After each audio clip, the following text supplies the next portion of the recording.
Voilà, merci, bonjour. Heureuse de venir parmi vous, voilà, très modestement, parce que moi je vais me situer du côté des témoignages, effectivement. Bon, je me présente juste un tout petit peu. Ça va? Ça colle tout ça? La technique? Bon, je suis mariée d'abord avec Marc et je suis maman de 3 enfants, 21, 18, 14 ans, 3 filles. Effectivement, mon parcours civique, on va dire, ou de formation a d'abord été du côté de l'architecture intérieure, qui m'a amenée vers les arts plastiques en tant que tels, que j'ai enseigné pendant 10 ans. Mais pendant ce parcours, y compris déjà de formation aux arts plastiques, j'ai bien senti que, c'est pas tant l'enseignement des arts et la finalité artistique qui m'apportait que l'expression possible à travers ces supports plastiques, voilà, peinture, modelage, travail de la terre et tout ça. Voilà. Donc aujourd'hui, pour me situer effectivement professionnellement encore, alors je suis formatrice PRH, donc personnalité et relations humaines.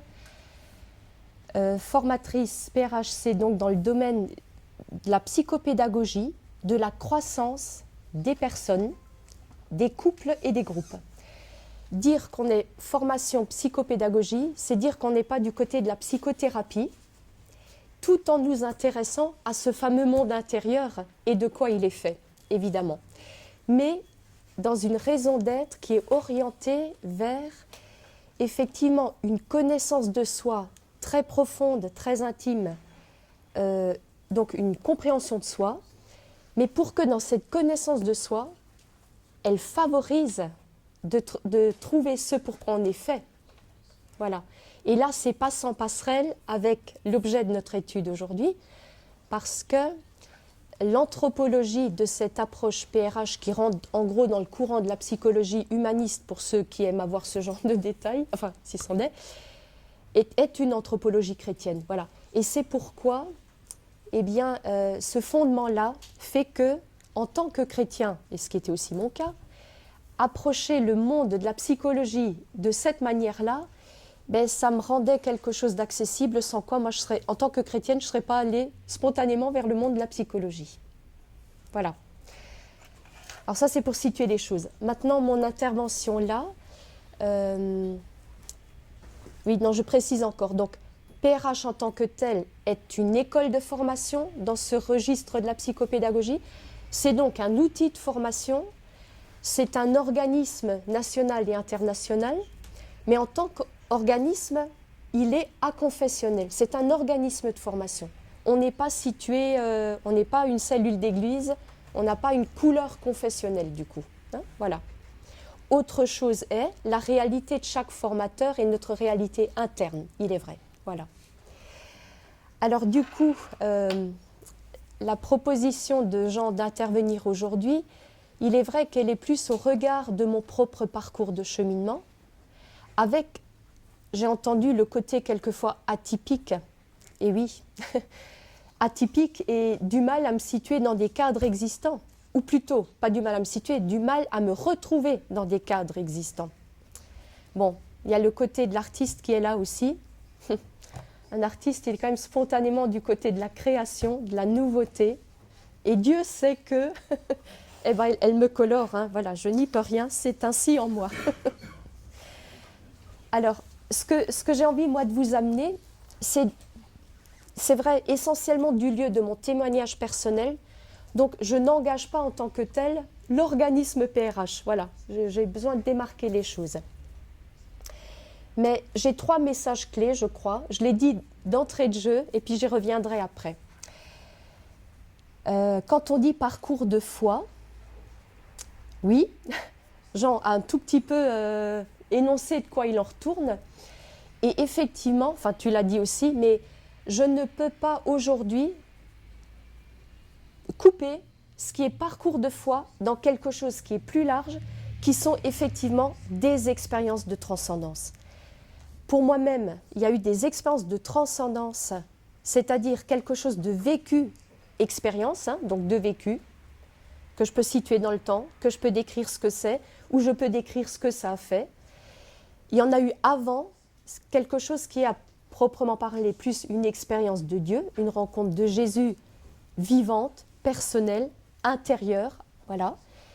Et depuis ma marche avec Jésus, qui n'a pas manqué de nouvelles expériences, ou de nouvelles expériences de lui, ou d'expériences de l'Esprit Saint, ou à d'autres moments des expériences de transcendance encore liées à quelquefois des partages avec d'autres personnes.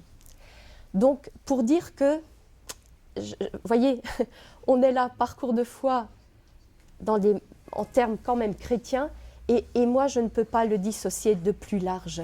Voilà. Et je vais y revenir à travers mon propre parcours.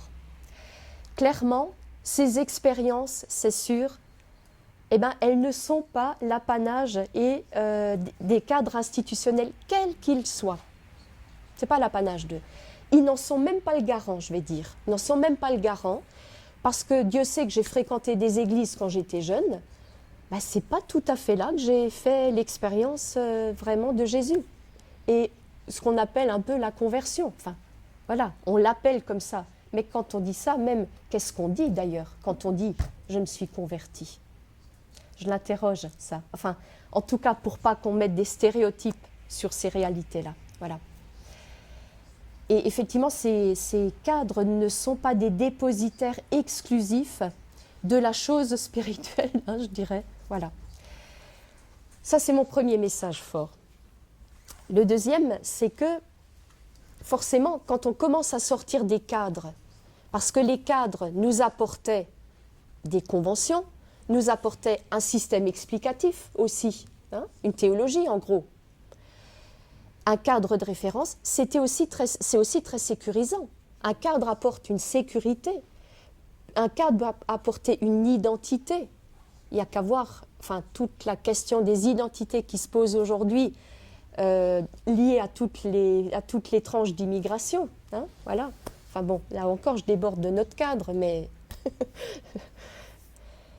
pour dire que quand on sort du cadre, alors il se passe quoi ?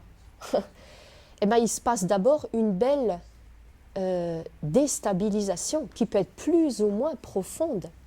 Mais y compris une conversion spirituelle apporte une profonde déstabilisation, en tout cas dans le psychisme. Ensuite, dans le culturel. Ensuite, dans le social. Voilà.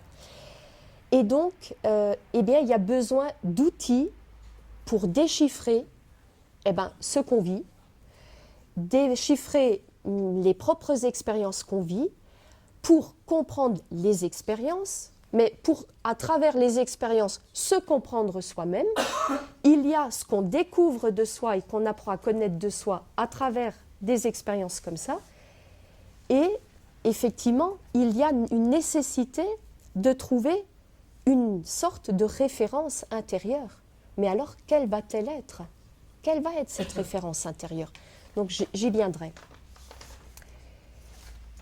Et puis, une dernière chose, c'est juste de dire que, alors là j'inclus plus mes observations au titre de formatrice, donc animatrice de formation, mais aussi accompagnante en relation d'aide, qui me fait clairement dire, et quelque chose que nous nous disons entre collègues formateurs, c'est que quand une personne fait une expérience ou des expériences de transcendance, je reste encore large, elles ont un impact sur justement la personnalisation qui donne l'individualisation. Non pas au sens avec un effet d'individualisme, mais devenir la personne que je suis. Il y a un accélérateur de croissance, c'est ça la croissance, et un impact aussi sur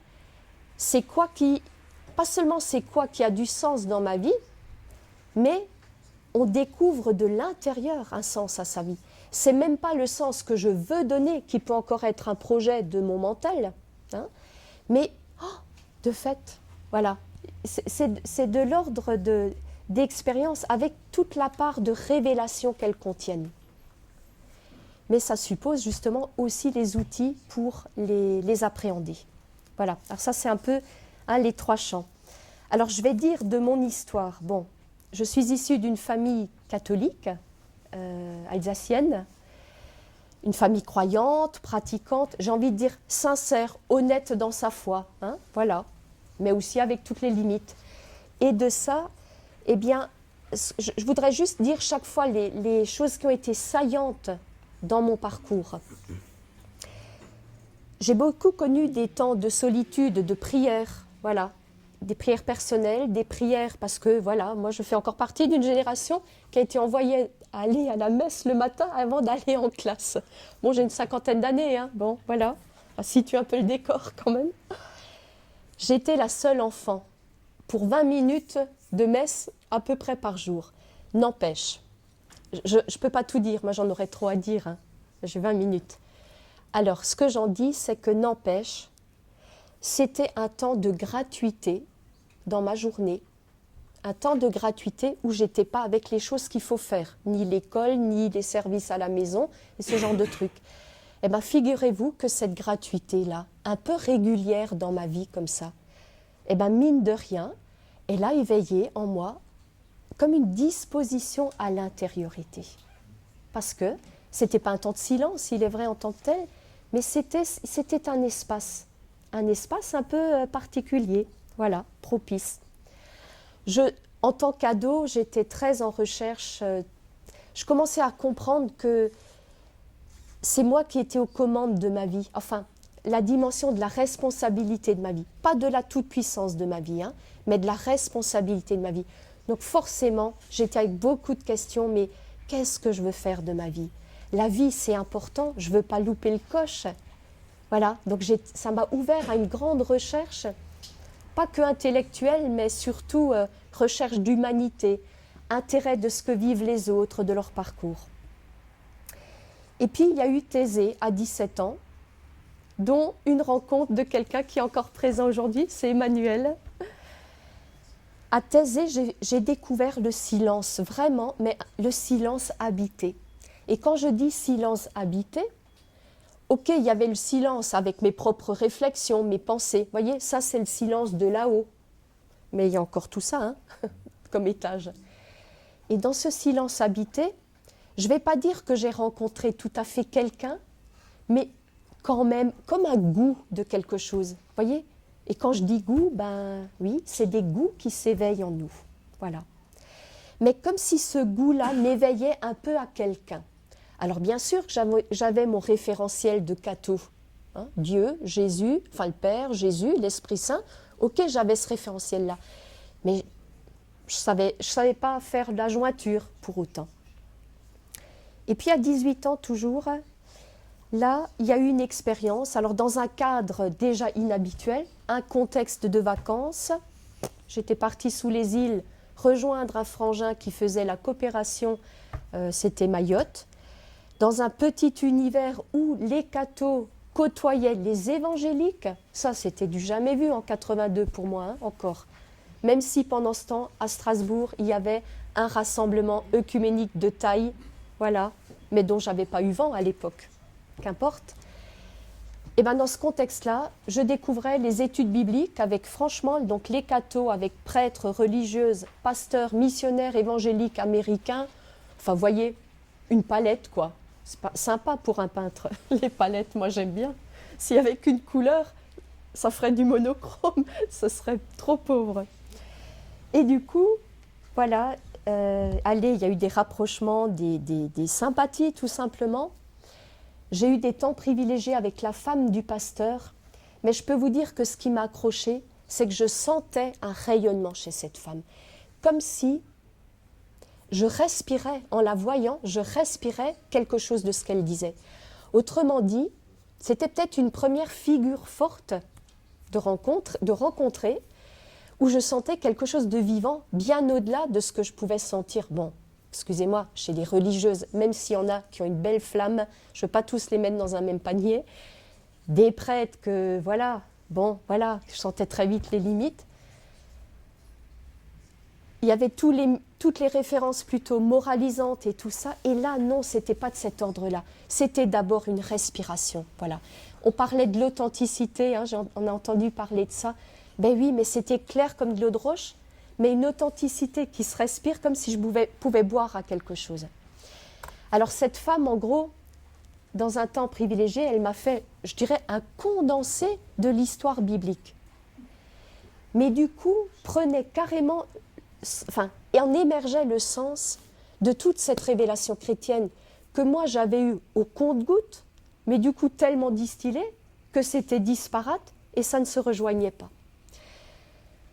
Bon, ça, ok, il y a quelque chose qui s'est passé du point de vue de la compréhension pour moi, et qui était vraiment, le message un peu évangélique, très stéréotypé que j'ai découvert après, hein, la création, le péché qui sépare, Jésus-Christ le médiateur, et puis toi, qu'est-ce que tu veux pour ta vie? Tu veux le suivre ou pas? Dit comme ça aujourd'hui, je peux rarement le dire parce que c'est beaucoup trop simpliste à mon sens, mais n'empêche que j'ai pu en profiter pour sentir toute la perspective de l'avènement de Jésus-Christ et de la suite surtout, qui ne s'arrête pas. Et du coup, voilà, ça c'est un peu ce qui s'est passé, mais intérieurement, qu'est-ce que j'ai déchiffré moi? Moi, en fait, ça a fait comme remonter, mais à fond la caisse, oui, cette quête de Dieu, mais que j'ai toujours eue finalement, cette quête de Dieu, cette soif de Dieu, je l'ai toujours vécue celle-là, confusément, instinctivement, intuitivement.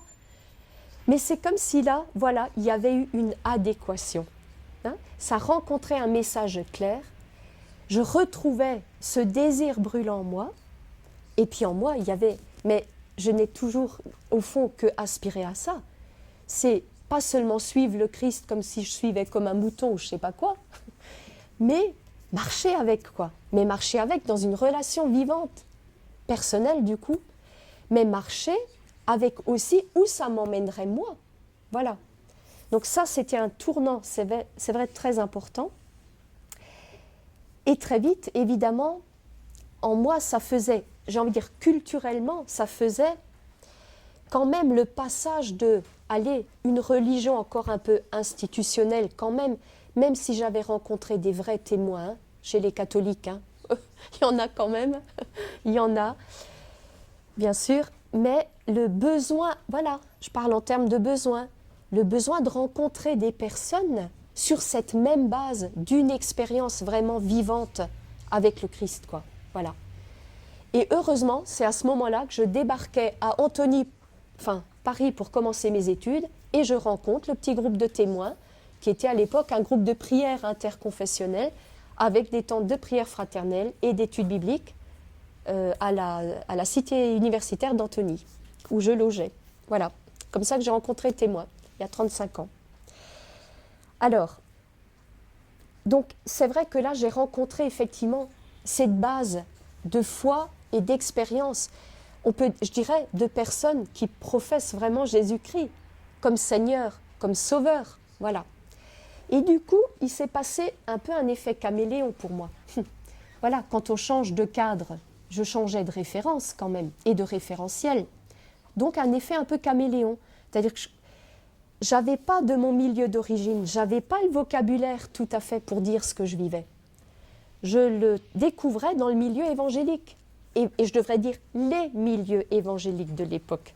Baptistes, pentecôtistes, quoi d'autre encore? Je ne les sais même plus tous.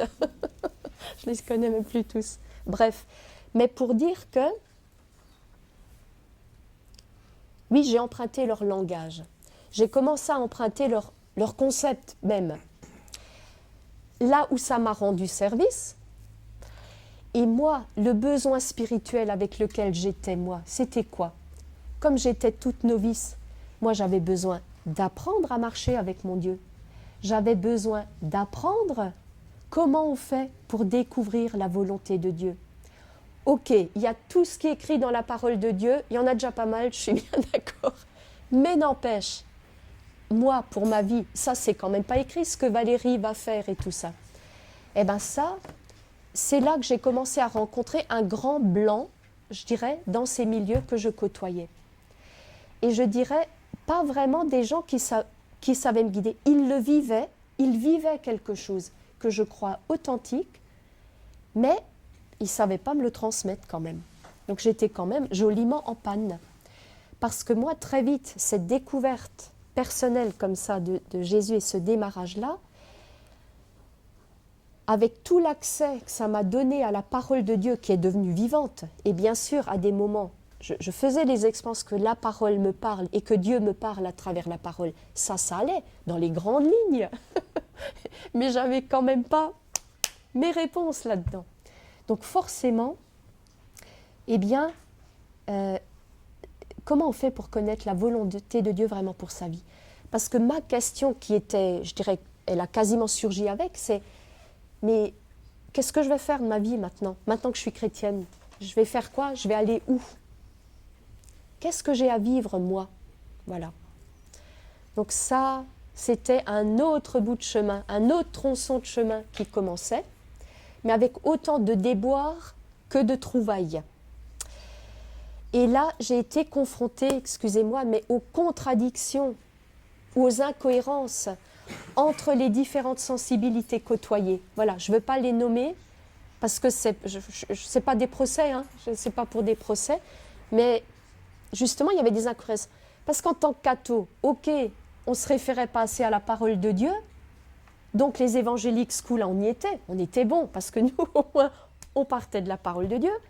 Ah oui, mais très vite, j'ai découvert, bah oui, mais tous en se réclamant de cette parole de Dieu, mais ah oui, mais c'est ça qui est vrai. Non, c'est ça qui est plus important. Ah oui. Enfin bon, bref, on se retrouve avec l'Église dans les épîtres, quoi. Hein, voilà. Un tel, Apollos, enfin bon, bref, voilà. Donc à un moment donné, il y avait quand même peut-être juste un petit réflexe de bon sens, d'intelligence, je ne sais pas, mais de bon sens, de me dire, mais attendez les cocos, il y a quand même quelque chose qui n'est pas au point non plus, quoi. La même parole de Dieu et autant de divergences. Autrement dit, je ne peux pas faire pleinement confiance. Il faut que moi, je trouve un référentiel. Et c'est à ce moment-là, d'une part, que j'ai commencé à prendre du recul, encore une fois, de toutes ces sensibilités rencontrées, côtoyées sans jamais m'être vraiment engagée dans l'une ou l'autre de ces églises, il est vrai. Mais parce que parallèlement, autre effet dans ma vie, et ça c'était, est-ce que c'est de l'inattendu de Dieu, je n'en sais rien, mais en tout cas c'était par quoi passait mon chemin, qui n'était pas drôle pour un sou. J'étais encore donc dans mes études d'art plastique, et un vécu intérieur, un autre vécu intérieur, je ne le nomme pas transcendance et expérience de Dieu en tant que tel, mais quand même, le psaume 1, avec l'image de l'homme qui se plaît à la loi du Seigneur, il est comme un arbre planté près d'un courant d'eau, et puis voilà, pour ceux qui connaissent la suite, cette image, mais elle était tellement forte en moi, je ne sais pas dire ce phénomène quand je dis c'était tellement fort en moi. C'est quoi comme phénomène vécu intérieurement? Mais en tout cas, c'était tellement fort que ça s'imposait en moi, y compris dans mon travail de production en fac. Alors vous imaginez une fac donc dans les années 80, fac parisienne, une fac artistique. Donc déjà les beaux-arts, on avait quitté les beaux-arts au sens où on n'enseignait plus l'art. Chacun découvrait, expérimentait et se faisait sa théorie. Donc j'étais plus dans une logique d'enseignement reçu, avec des savoir-faire, ça n'existait plus. En fac, on était avec beaucoup de discours, donc intellectuellement, c'est bien, j'ai eu ma dose. Mais ici, je restais sur ma faim. Et surtout, eh bien, j'étais coincée parce que plastiquement, en termes d'outils plastiques, je ne trouvais pas les supports pour exprimer ce que je ressentais avec ce psaume. Mais c'était tellement énorme en moi, j'arrivais plus non plus à produire autre chose. Bon, il y a eu un effet de censure intérieure parce que je savais très bien que si je venais avec des références bibliques religieuses, on allait se foutre de moi et on allait, le risque c'est qu'on me mette au placard quoi, très vite et que je sois peut-être en difficulté dans mon cursus d'études. Donc ça n'a pas aidé, mais de fait, à un moment donné, ça bloquait tellement que je n'arrivais plus à produire quoi que ce soit. J'ai pu faire la licence encore comme ça, mais la maîtrise qui reposait sur, je dirais, toute une analyse de ma démarche de création, comme il n'y avait plus de démarche de création, comme elle s'était arrêtée, j'étais en panne. Et pour vous dire là encore mon expérience, c'est que j'ai dû faire un break, mais je ne savais pas si c'était un break ou juste un arrêt des études, où j'allais donc pas au bout de mes études de la maîtrise, parce que je ne pouvais plus avancer. Mais intérieurement, je n'étais pas dans un état de dépression en tant que tel, parce qu'en moi, il y avait de la vigueur, il y avait toujours l'espérance, il y avait toujours la présence du Christ, mais sauf que dans ma vie concrète, c'est comme s'il y avait quelque chose qui n'arrivait pas à s'incarner, à trouver son chemin concrètement. Donc j'étais dans une grande difficulté de perte de repères, mais qui étaient plus seulement les repères spirituels de milieu d'église, ça devenait des repères psychiques, voilà, entre tout ce que je pouvais savoir, mais plus profondément, où ça ne se tissait plus en moi. C'était comme une espèce de fracture intérieure. Bon, j'étais quand même pas schizo, hein, quand même pas, pour autant. Voilà. Et figurez-vous que le matin de mon déménagement, voilà, oui, c'était dans cette césure, je reviens en Alsace chez mes parents, mais sans projet, j'ai une image le matin au réveil.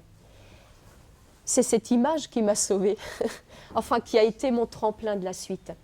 C'est-à-dire, cette image, elle me faisait comprendre clair comme de l'eau de roche où j'en étais. Accrochée sur un mur, de mes dernières forces, on voyait que mes mains accrochées, et dans l'image, parce que c'est qu'une image, il y avait 2 mains blanches qui assuraient ma prise. C'était les mains de Dieu, enfin hein, le message, c'était les mains de Dieu qui assuraient ma prise. Moi, au bout du rouleau, je ne peux pas vous dire dans quel inconfort j'étais, c'est clair, mais lui ne me lâchait pas. Et cette confiance, je l'avais, c'est vrai. Il y avait cette sécurité-là intérieure. Mais sauf que devant un inconnu, qui pouvait être hyper angoissant par contre, hein, ça c'est clair. Voilà. Mais du fait de cette image, eh ben allez, la nana, elle repartait pour un tour, confiante dans ce qui allait se passer. J'ai donc, une fois réinstallé tout ça, dessiné cette image, parce que pour le coup, j'étais plus en fac, donc l'effet de censure, ben voilà, là j'étais libre de dessiner ce que je voulais, j'avais pas un objectif avec. Cette image, en la faisant, c'était vraiment pour m'occuper et que je gamberge pas, hein, parce que ma crainte, c'était quand même, je vais devenir folle avec tout ça. Ça, c'était ma peur, hein, quand même. Je vais disjoncter à un moment, c'est pas possible, dans ce no man's land, quelque part. Eh bien, en faisant cette image, eh bien, il y a eu tout un monde intérieur qui s'est comme rallumé.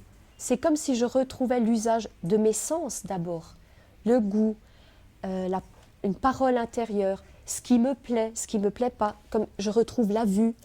Et en faisant, plastiquement, les choses ont commencé à bouger. C'était assez incroyable pour moi. Aucun prof ne m'a jamais parlé de ça, évidemment. J'avais aucune initiation à ce niveau-là.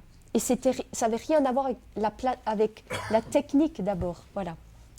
Bref, a démarré une année étonnante de production artistique, parce que je n'avais même pas fini un travail, qu'un autre m'appelait, et que j'avais besoin d'écrire. J'avais besoin d'écrire ce qui se passait, ce que j'éprouvais à l'intérieur, ce que je comprenais, et la compréhension de comment tout petit à petit se réarticule.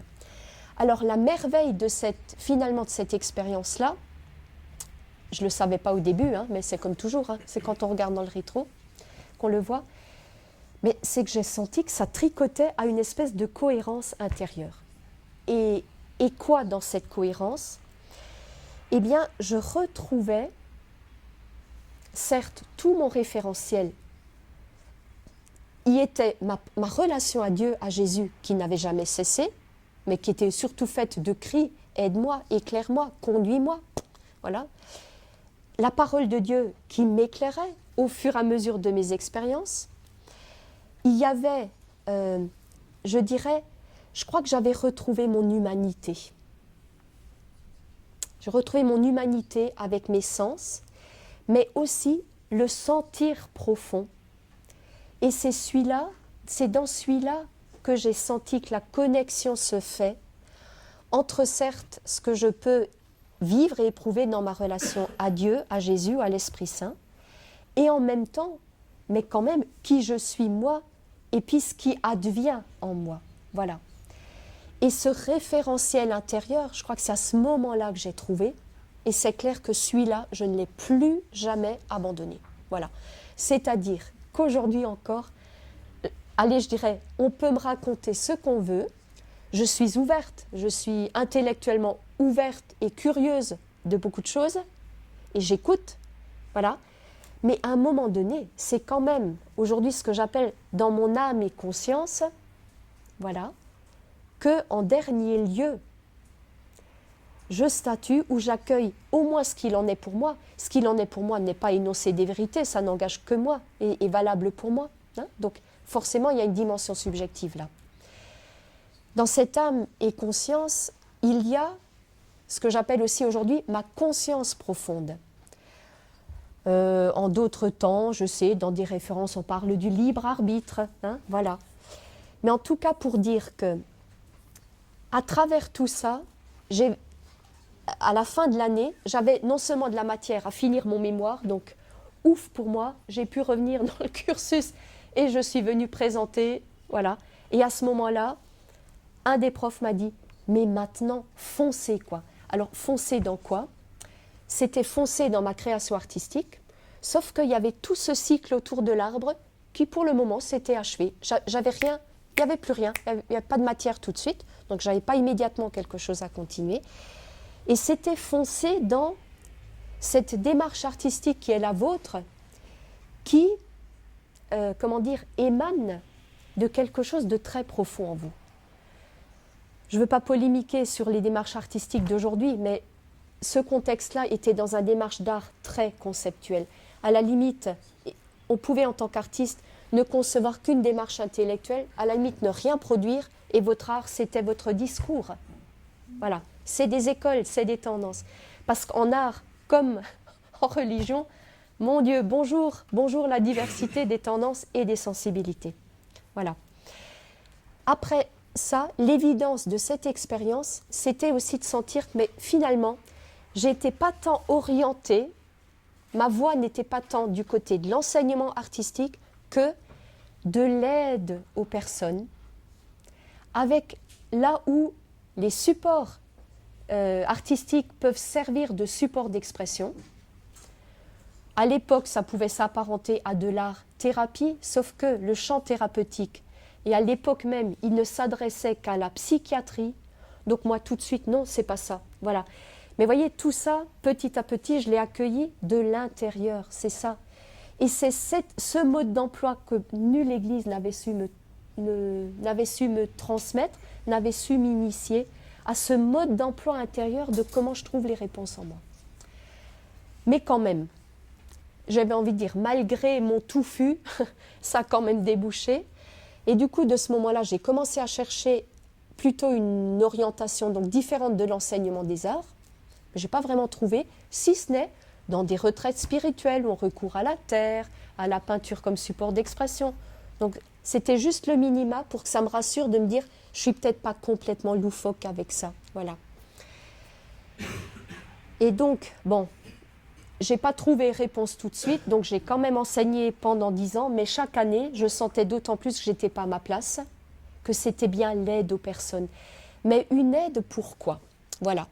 Peut-être pas tant une aide de type psychothérapeutique que une aide pour mieux se connaître, mieux se comprendre, mieux identifier en soi les différentes composantes, mieux saisir comment ça s'unifie en soi, mieux saisir aussi où en soi, non seulement où en moi, je vis la relation à Dieu.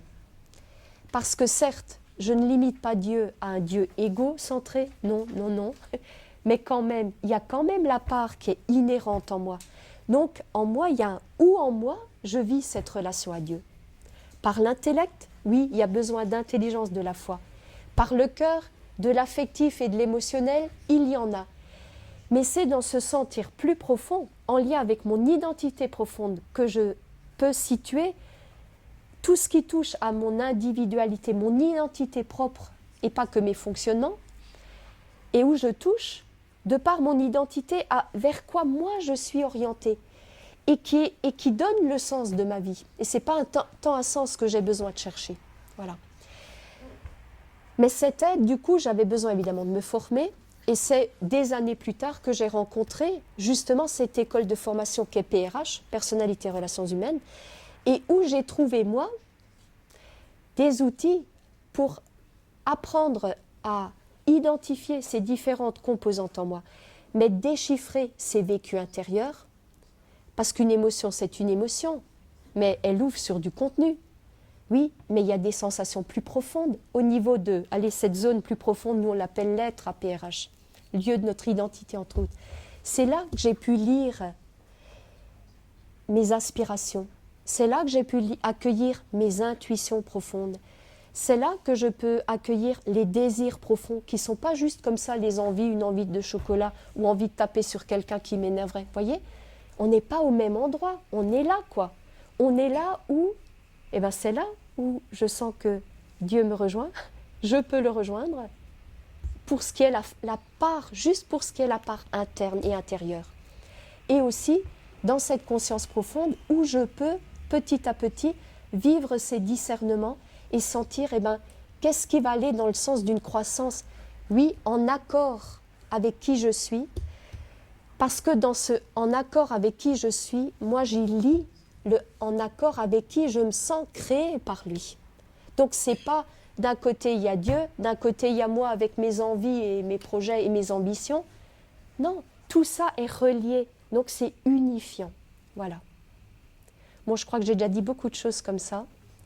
J'en aurais à dire, c'est vrai, en tant que formatrice, mais peut-être, si je tiens peut-être juste à dire ça, c'est que, du coup, des expériences de transcendance, il en va, oui, j'ai entendu d'émerveillement, ça peut être devant un paysage, mais d'émerveillement, pour ne pas dire des émotions profondes, comme Jésus en a d'ailleurs eu, hein, devant, la mort de Lazare, la mort de quelqu'un ou autre. Il y a eu de l'émotion, mais ça n'a pas l'émotion de nos colères, juste de nos joies. C'est quoi? C'est les tripes qui sont touchées, bon Dieu. C'est quand ça résonne à ce niveau-là en nous. Hein.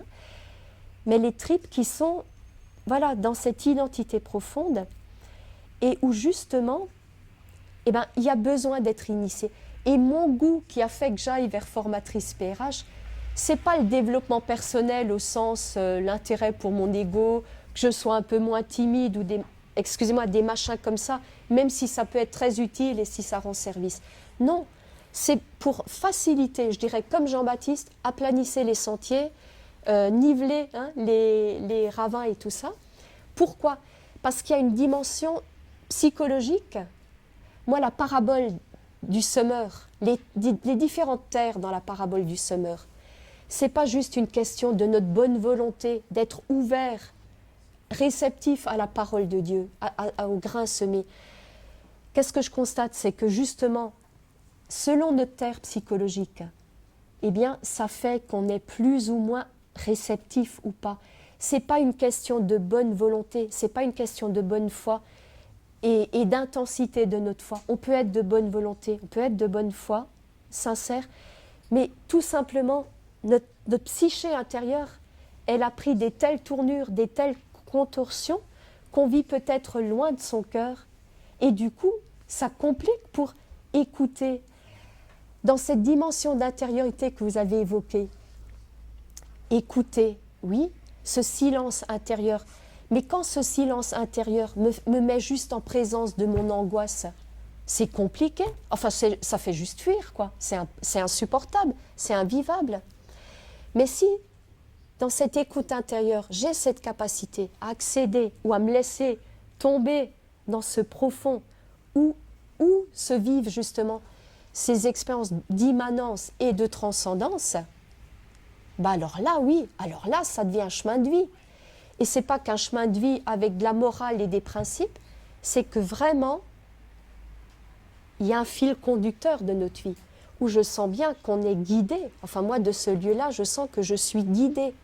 Et je peux être guidée, y compris dans mes formations, y compris en relation d'aide.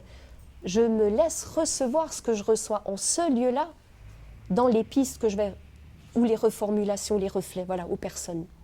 Voilà.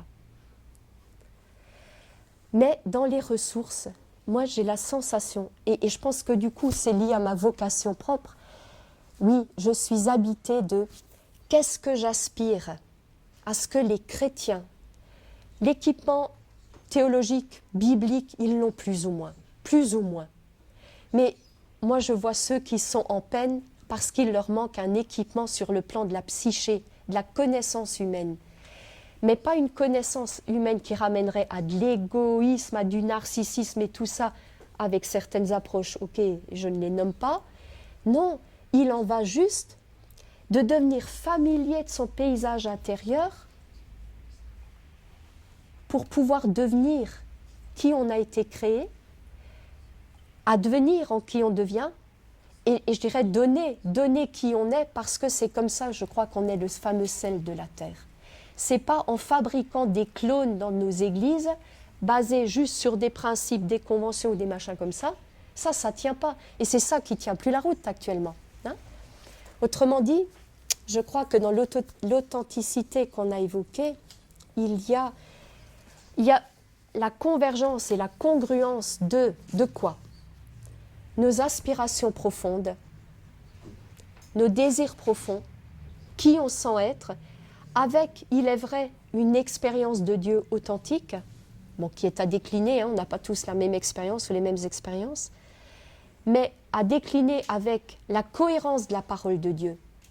Parce que là aussi, au passage, la parole de Dieu, c'est une loi, et moi je dois me vivre en me conformant à cette loi.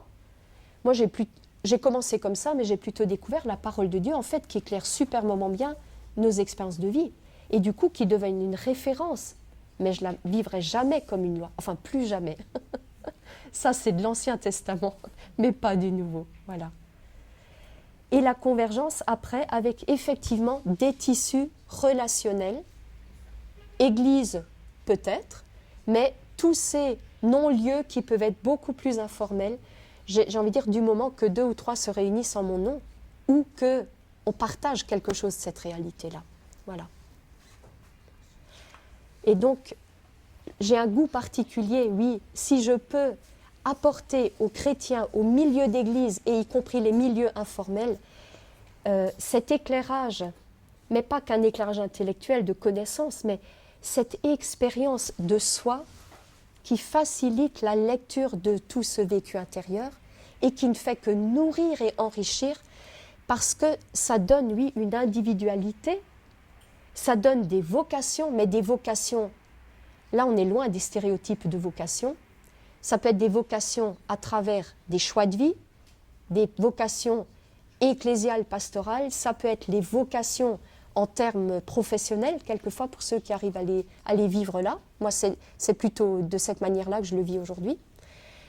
Et puis, au milieu d'église, dans tout ce qui est quand même la dynamique relationnelle, la dynamique de discernement individuel, collectif, eh ben, je ne vous cache pas, je vois bien les pénuries, je vois bien comment ça capote souvent quand les collectifs ne sont pas équipés à ce niveau-là.